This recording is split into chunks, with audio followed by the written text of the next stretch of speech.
Magandang araw po mga kanumero. Welcome po sa Sir Aryan Numero Vlog. So para po sa ating unang video, magbibigay lang po ako ng tricks tungkol sa ating 10 mga daliri. So marami po sa atin, actually kahit high school, college, hindi pa po memorize ang multiplication table. Ito medyo marami na nakakaalam, pero gagamitan ko ng medyo iba lang na proseso. So, una natin gagamitin itong 10 daliri is paano pag-multiply from 6 to 10. So, how are we going to multiply 6 to 10?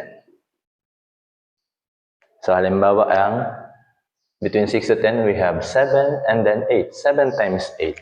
So, gamit itong mga 10 daliri. So, sabihin natin this is 6, 7, 8, 9, 10.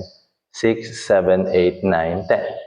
So, halimbawa is 7 times 8. So, 7 and then 8. So, imbis na ganun ang gawin, ibababa ko lang to, and then this is 7, and then this is 8. So, ika-count natin siya by 10. So, this is 10, 20, 30, 40, 50. And then yung remaining sa baba, i-multiply natin. So, 3 times 2, which is 6. Kaya ang 7 times 8 is equal to 56. O kaya, halimbawa, 9. And then 9. 9 times 9, the answer is, so we have 8 tens, so we have 80, and then 1 times 1 is 81.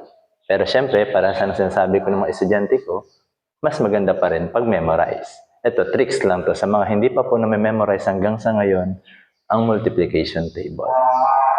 Ngayon naman, again, dito sa 10 daliri, paano naman pag-multiply from 11 to 15? Ito ang medyo konti pa lang po ang nakakaalam.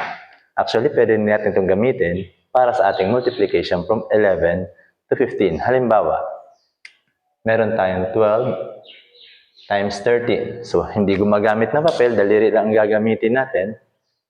So, ito i-consider natin as 11, 12, 13, 14, 15. And then, again, this is 11, 12, 13, 14, 15. So, yan po, yung 10 daliri natin. So, ang gagawin lang, the same. 12 times 13, so this is 12, and then this is 13.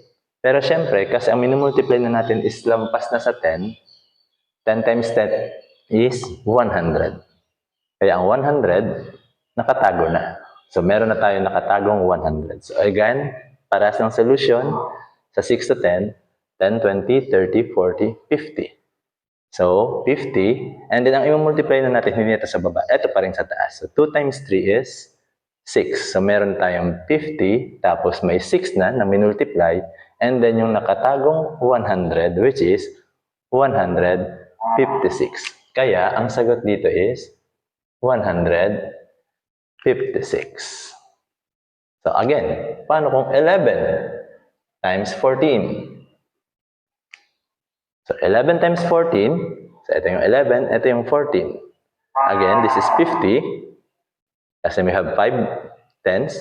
1 times 4 is 4, so we have 54. And then may nakatago tayo ngayon na 100, kaya ang sagot is 154. So yan po. Applicable po to sa 11, 12, 13, 14, 15.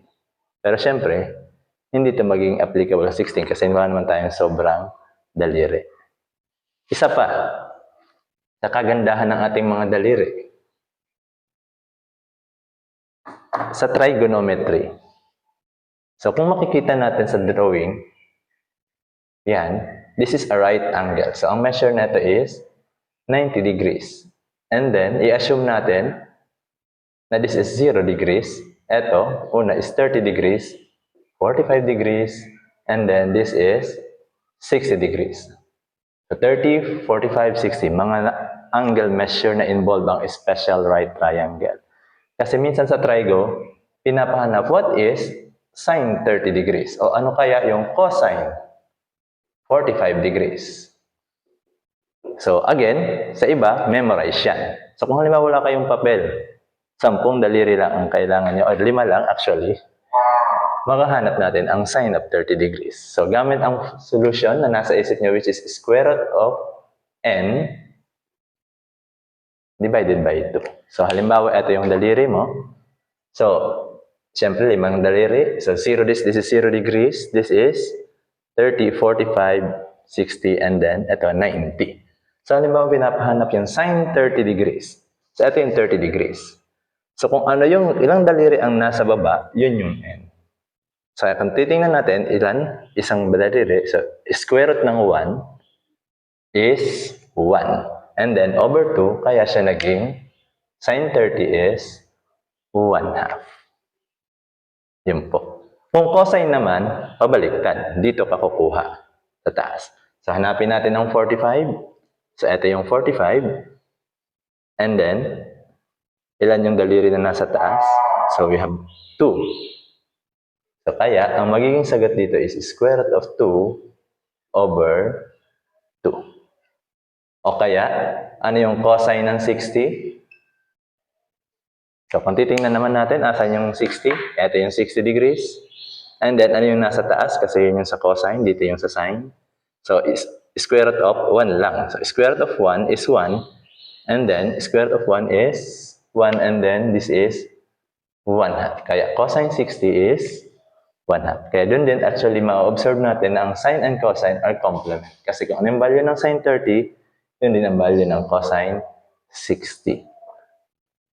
So, yun po. Ito po, magagamit natin sa sine at cosine. Sa paghanap naman po ng mga reciprocal niya like secant, cosecant, i-reciprocal na lang siya and then simplify. Kasi halimbawa, cosecant ng 30, pwede mo nang i-reciprocal which is 2. And then para mahanap naman ng tangent, gamitin na ang formula ng sine over cosine. So, yan po, para sa ating 10 mga daliri. So, kung nagustuhan niyo po ang video na to, don't forget to like, subscribe, and then, pakihit naman po ng notification. Salamat. Maraming salamat mga kanumero.